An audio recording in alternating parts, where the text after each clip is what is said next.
Hello, നിജുസ് വേൾഡിൻ്റെ പുതിയൊരു വീഡിയോയിലേക്ക് എല്ലാവർക്കും സ്വാഗതം. അപ്പോൾ കുറേ ആയി നമ്മളൊരു കുക്കിംഗ് വീഡിയോ ഒക്കെ ആയിട്ട്. അപ്പോൾ നമ്മൾ യൂട്യൂബിൽ ട്രെൻഡ് ആയിക്കൊണ്ടിരിക്കുന്ന ഒരു ഫിഷ് ഫ്രൈ ഉണ്ട്. അപ്പോൾ അതൊന്ന് എല്ലാവരും കണ്ടു. അപ്പോൾ ഒന്ന് ട്രൈ ചെയ്ത് നോക്കാമെന്ന് വിചാരിച്ചു. നിജൂസ് ഇല്ലാത്തൊരു ദിവസമാണ്. അപ്പോൾ നമ്മളത് ട്രൈ ചെയ്യാമെന്ന് വിചാരിച്ചു. സിമ്പിളാണ്. അപ്പോൾ നമുക്ക് നേരെ വീഡിയോയിലേക്ക് പോകാം. വിശേഷം പതിയെ പറയാം.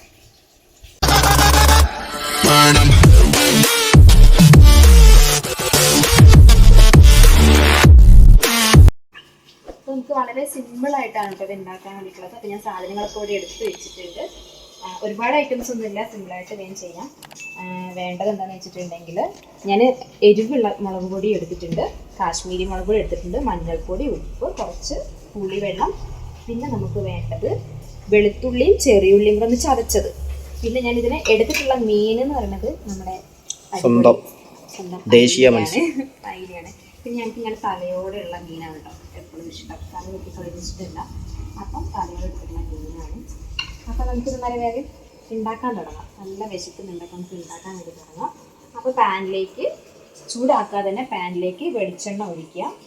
അതിലേക്ക് നമുക്ക് ആവശ്യത്തിന്, ഇത് ഞാൻ എരിവ് കൂടുതലുള്ള മുളക് പൊടിയാണ്, അവർക്ക് എല്ലാവർക്കും എരിവിനനുസരിച്ചുള്ള മുളക് പൊടി ആവശ്യത്തിന് മുളക് പൊടി ഇതിലേക്ക് ഇട്ട് കൊടുക്കുക. പിന്നെ ഫ്രൈ ഒക്കെ ആകുമ്പോൾ കുറച്ച് കളർഫുള്ളായിട്ട് ഇരിക്കണമല്ലോ, അപ്പോൾ അതിനുവേണ്ടി കുറച്ച് കാശ്മീരി ചില്ലി, പിന്നെ മഞ്ഞൾപ്പൊടി, ആവശ്യത്തിന് മഞ്ഞൾപ്പൊടി. ഞാൻ 2 അരി എടുത്തിട്ടുള്ളൂ.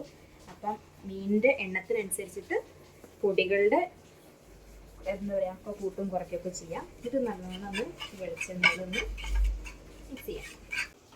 ഇനി നമുക്ക് ഉപ്പ് വയ്ക്കാം. ഈ വെളിച്ചെണ്ണയും മസാലയും കൂടി ഒന്ന് ചൂടായിട്ട് വരട്ടെ. പ്രത്യേകം ശ്രദ്ധിക്കുക, തീ സിമ്മിൽ വേണം വെക്കാൻ വേണ്ടിയിട്ട് അടുപ്പിൽ.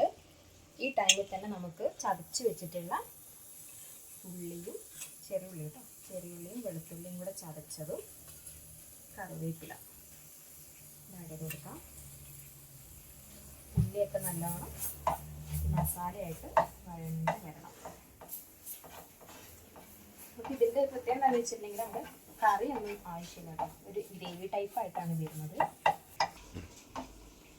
അപ്പോൾ ഉള്ളി റെഡി വന്നിട്ടുണ്ട്. നമ്മൾ ഇതിലേക്ക് ഉപ്പ് ഒട്ടും തന്നെ ഇട്ടിട്ടുണ്ടായില്ല. അപ്പോൾ നമുക്ക് ആവശ്യത്തിനുള്ള മസാലയ്ക്ക് മീനിലേക്കും പിടിക്കാൻ ആവശ്യത്തിനുള്ള ഉപ്പ് ആഡ് ചെയ്ത് കൊടുക്കാം. കൂടെ പുളിവെള്ളം അതും കൂടെ ഇതിലേക്ക് ഒഴിച്ച് ഗ്രേവി ആക്കി എടുക്കാം. നമ്മളെ ഗ്രേവി നല്ല സെറ്റായിട്ടുണ്ട്. മസാല മീനിലേക്ക് നമുക്ക് ഇതിലേക്ക് മീൻ വെച്ച് കൊടുക്കാം. അതിൻ്റെ കുട്ടന്മാരെ വെച്ച് കൊടുക്കാം. എന്നിട്ട് ഈ മസാലയൊക്കെ ഈ മീനിൻ്റെ മുകളിലേക്ക് ആക്കി കൊടുക്കാം.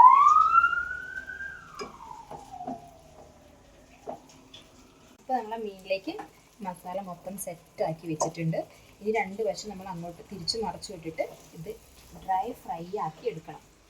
ഇതിലേക്ക് അപ്പോഴേക്ക് മസാലയൊക്കെ പിടിക്കും, ഉപ്പും പൊടിയൊക്കെ പിടിച്ച് സെറ്റായി വരണം. അപ്പോൾ നമ്മുടെ മീൻ നല്ല അടിപൊളിയായിട്ട് നല്ല സെറ്റായിട്ട് ഫ്രൈ ആയി വന്നിട്ടുണ്ട്. കണ്ടോ, നല്ല കളർഫുള്ളായി, നല്ല മസാലയൊക്കെ മീനിലേക്ക് നല്ലോണം പിടിച്ചിട്ടുണ്ട്. അതിൻ്റെ കറീൻ്റെ ഒന്നും ആവശ്യമില്ല കേട്ടോ, അത്യാവശ്യം നല്ല ഗ്രേവി ആയിട്ട് തന്നെയാണുള്ളത്. നല്ല മണം വരുന്നുണ്ട് ഇപ്പോൾ വെളിച്ചെണ്ണേൻ്റെയും മസാലേൻ്റെയും ഒക്കെ കൂടെ. അപ്പോൾ നമുക്ക് ടേസ്റ്റ് നോക്കാം എങ്ങനെയുണ്ട് എന്നുള്ളത്. നമ്മളിതുവരെ ഫുഡ് കഴിച്ചിട്ടില്ല, നമുക്ക് ചൂടില്ല.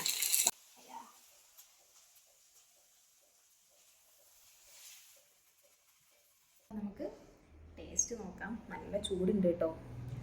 ആദ്യം നമുക്ക് കുറച്ച് മസാലയൊക്കെ എടുത്തിട്ട് ടേസ്റ്റ് നോക്കട്ടെ. കറി കുറേയുണ്ട്, പക്ഷെ എനിക്ക് ഒരുപാട് കറി ഇഷ്ടമല്ല കേട്ടോ. ഇന്നിപ്പോൾ ഇത് കണ്ടപ്പോൾ ഇത് മാത്രം കൂട്ടി കഴിക്കാനാണ് തോന്നുന്നത്. കുറച്ച് മീൻ എടുക്കാം. നല്ല ചൂട്.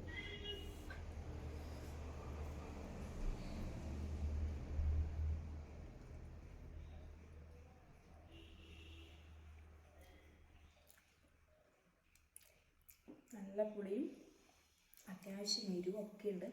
വേറെ ചാറുകറിൻ്റെ ഒന്നും ആവശ്യമില്ല കേട്ടോ. വിചാരിച്ച പോലെയല്ലേ, വെറുതെ അല്ല. എല്ലാവരും ഇങ്ങനെ പറയുന്നുണ്ടെങ്കിലും ഒരു പ്രാവശ്യം ട്രൈ ചെയ്ത് നോക്കണം എന്ന് വിചാരിച്ചായിരുന്നു. അപ്പോൾ എല്ലാവരും ട്രൈ ചെയ്യുക, എന്നിട്ട് കഴിച്ച് നോക്കുക. നല്ല അടിപൊളി ടേസ്റ്റാണ്. നല്ല പുളിയും ചോറിന് നല്ല കാശ്മീരി ചോറിന് നല്ല രസമുണ്ട് കേട്ടോ. അപ്പോൾ ഞാൻ കഴിക്കട്ടെ, കൂടുതൽ സംസാരിക്കാൻ വയ്യ. അപ്പോൾ ഫുഡ് കഴിച്ചിട്ട് വരാം. അപ്പോൾ എല്ലാവരും ട്രൈ ചെയ്ത് നോക്കുക, അഭിപ്രായങ്ങളൊക്കെ അറിയിക്കാം. പുതിയൊരു വീഡിയോ നമുക്ക് വീണ്ടും കാണാം. അതുവരേക്കും